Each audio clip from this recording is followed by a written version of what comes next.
Hello everyone, welcome to our channel जहां पर हम करें इडियम एंड फ्रेजेस। आज का हमारा पहला इडियम है गाला डे। गाला डे मीन्स आनंदोत्सव का दिन या सेलिब्रेशन डे हम कहेंगे। गाला डे आजकल बहुत ज्यादा यूज किया जाता है किसी भी स्कूल या कॉलेज में या किसी भी टीवी चैनल का जो कोई सेलिब्रेशन होता है उनका, दिवाली सेलिब्रेशन या कोई भी सेलिब्रेशन, तो उसको गाला डे के नाम से जानते हैं। यानी कि गाला डे हो गया जो हम किसी भी तरह की खुशी को सेलिब्रेट करने के लिए इकट्ठे होते हैं, उसको बोलेंगे गाला डे। तो इसको हम कैसे याद रखेंगे? गाला डे को आप याद रख सकते हो, गाला डे पर हमने गाना गाया। गाला और गाना जैसे सिमिलर हो रहे हैं, तो गाला डे पर हमने गाना गाकर सेलिब्रेट किया उस दिन को। तो गाना गाकर सेलिब्रेट किस दिन किया हमने? गाला डे पर। तो गाला डे हो गया सेलिब्रेशन का दिन। नेक्स्ट है गेट अवे विद, बच निकलना, टू एस्केप। गेट अवे का मतलब होता है दूर चल, गेट अवे यानी कि दूर चले जाना। Get away from my life, जैसे हम बोलते get away from my life, तो दूर चले जाना, गेट अवे। अब दूर चले जाना का मतलब किसी सिचुएशन से दूर चले जाना, बच निकलना। अब बच निकलना क्या है यहाँ पर? जैसे कोई चोरी करता है या कोई मर्डर करता है या कोई भी गलत काम करता है, लेकिन वो उससे चुपके से बच निकल के भागते हैं, यानी कि उसको उस गलत काम के लिए कोई सजा नहीं मिलती, तो उसको हम कहेंगे बच निकलना, टू एस्केप, उस सिचुएशन से। तो गेट अवे विद का मतलब हो गया बच निकलना। उसके बाद गेट डाउन टू।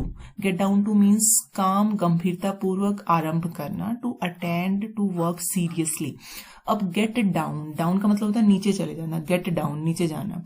तो जैसे क्या होता है, जैसे ये एक्टर्स होते हैं, इनको अगर मान लो कोई न्यू स्क्रिप्ट मिली है, कोई न्यू मूवी मिली है, तो क्या होता है, कुछ एक्टर ऐसे होते हैं कि वो इतने सीरियस होते हैं कि अपने कैरेक्टर के अंदर चले जाते हैं, कि उसको इतना सीरियसली लेते हैं कि उस डूब जाते हैं उस मूवी में या उस कहानी में, उस कैरेक्टर में। तो गेट डाउन का मतलब होता है बिल्कुल गहराई में चले, डाउन नीचे जाना, बहुत गहराई में चले जाना। अगर कोई बहुत गहराई में जा रहा है, किसी काम को बहुत गहराई से करने की सोच रहा है, इसका मतलब क्या है, वो उस काम को वो गंभीरता पूर्वक कर रहा है, सीरियसली वो उसको काम कर रहा है। तो गेट डाउन यानी कि किसी चीज के अंदर घुस जाना, ऐसे आप याद रख सकते हो इसको, गेट डाउन, कि बिल्कुल उसके अंदर घुस के करोगे, तो इसका मतलब आप वर्क को सीरियसली कर रहे हो। उसके बाद है गेट इनटू ए सूप, झंझट में पड़ना, गेट इनटू ट्रबल। अब ये जो इसका नेक्स्ट है ये भी सेम है, दोनों सिनोनिम कह सकते हो आप एक तरह से, या दोनों का मीनिंग सेम है। Get into hot water, get into का मतलब है उसके अंदर डूब जाना, गेट इनटू। तो सूप भी बहुत गर्म होता है। हॉट वाटर में भी मान लो आप गिर गए या उसमें आपका हाथ लग गया तो क्या होगा, जल जाओगे, तो इसका मतलब समस्या में फंस जाओगे, ट्रबल में आ जाओगे। तो याद रखने के लिए आप ये याद सकते हो, सूप बहुत गर्म होता है, सूप में आपका उसके अंदर हाथ चला गया, या हॉट वाटर में आपका हाथ चला गया, कोई भी बॉडी पार्ट चला गया, तो आप क्या होगे, ट्रबल में आ जाओगे। तो गेट इनटू सूप हो चाहे गेट इनटू हॉट वाटर हो, दोनों का मीनिंग एक ही है, झंझट में पड़ना है, समस्या में पड़ना, या गेट इनटू ट्रबल, मुसीबत में आ जाना। नेक्स्ट है गेट ऑफ स्कॉट फ्री, दंडित निकल जाना, टू एस्केप विदाउट पनिशमेंट।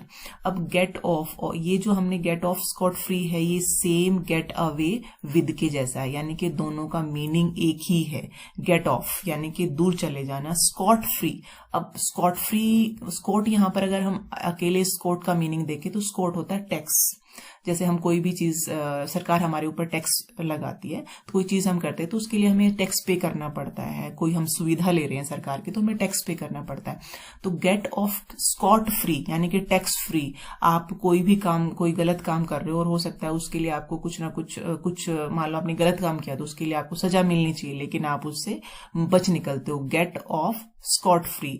दंडित यानी कि आपने चोरी की, किसी ने किसी का मर्डर किया, लेकिन आपको सजा नहीं मिली, आप उससे बचकर निकल गए, तो गेट ऑफ स्कॉट फ्री कह सकते हैं या गेट अवे विद कह सकते हैं। नेक्स्ट है गेट ऑन वंस नर्व्स, तंग करना, टू इरिटेट और अनॉय। अब इसको हम कैसे याद रखें? जो नर्व है उसको हम क्या बोलते हैं? तंत्रिका। नर्व सिस्टम जैसे हम बोलते हैं ना, तंत्रिका तंत्र, जो हमारे दिमाग में तंत्रिका तंत्र है। तो अगर हमें किसी बात की टेंशन होती है या हम किसी बात को सोचते हैं, तो सबसे हम कहाँ से सोचते हैं? जो हमारी नर्व्स हैं उन पे सबसे पहले इफेक्ट होता है। मान लो कोई किसी दूसरे आदमी को बहुत परेशान कर रहा है, तो परेशान कर रहा है इसका मतलब क्या, वो उसके जो नर्वस सिस्टम है यानी कि जो उसका तंत्रिका तंत्र है उसको परेशान कर रहा है। तो गेट ऑन यानी कि उसको गेट ऑन कर देना, यानी कि तंत्रिका तंत्र, किसी के वंस नर्व, किसी के तंत्रिका तंत्र या किसी की तंत्रिकाओं को स्ट्रेस में ला देना या उनको ओन कर देना, तो उसको क्या कहेंगे, तंग करना। तो तंग करना का मतलब आप जैसे नर्व से या नर्वस सिस्टम, अगर नर्वस सिस्टम पे प्रेशर आएगा तो हम परेशान हो जाते हैं, तो आप वहां से इसको याद कर सकते हैं।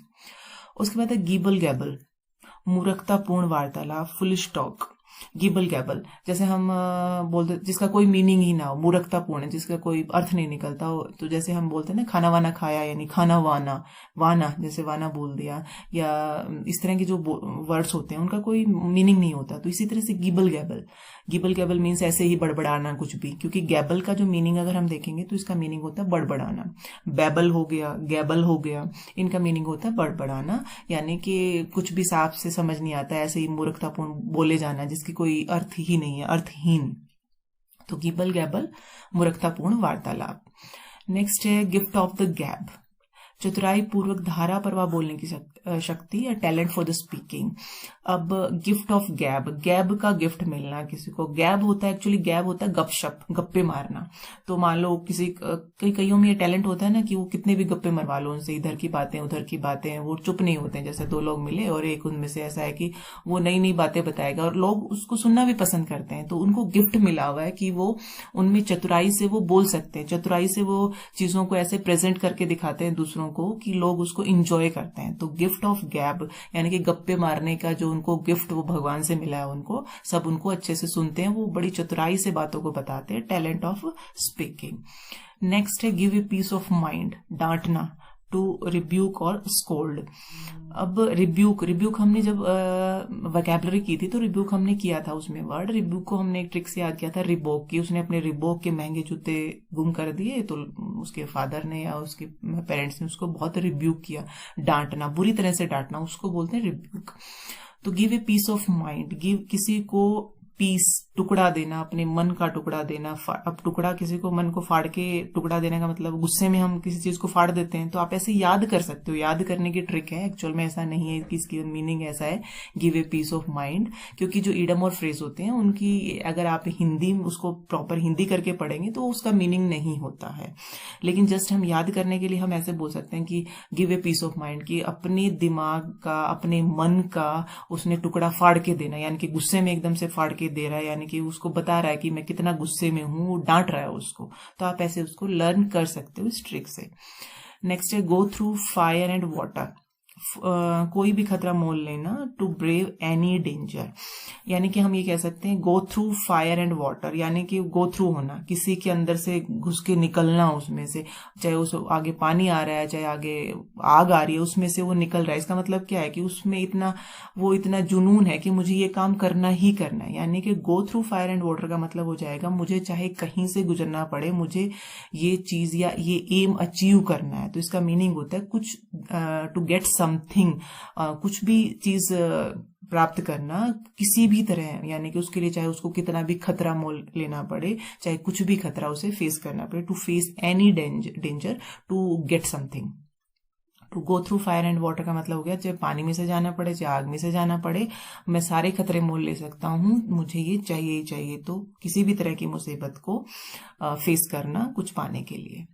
नेक्स्ट है go to dogs, go to dogs का मतलब हो गया व्यर्थ होना, टू डेट्रियोरेट और डीजनरेट कह सकते हैं, या इसको हम कह सकते हैं डाउनवर्टेड, यानी कि डाउनग्रेडेड कह सकते हैं। जैसे कोई चीज डाउनग्रेडेड, इसका व्यर्थ होने का मतलब यहाँ पे व्यर्थ होना नहीं है, यहाँ पर आप ये कह सकते हो जैसे मान लो कोई सिटी बहुत अच्छी सिटी हुआ करती थी पहले, और न्यू जो गवर्नमेंट आई उसने उस सिटी का इतना बुरा हाल कर दिया कि धीरे धीरे उस सिटी में सारी चीजें ना डिग्रेड होना शुरू हो गई, यानी कि डाउनवर्ड होना शुरू हो गई, सुंदरता उसकी कम होना शुरू हो गई, वहां पे जो चीजें मिल रही थी अवेलेबिलिटी वो कम हो गई, यानी कि धीरे धीरे वो खराब हो रही। तो उसको हम कहेंगे गो टू डॉग्स, यानी कि कोई सिटी पहले अच्छी थी, न्यू गवर्नमेंट ने उसे गो टू डॉग्स कर दिया, यानी कि धीरे धीरे उसका डिग्रेड करती जा रही है उसको।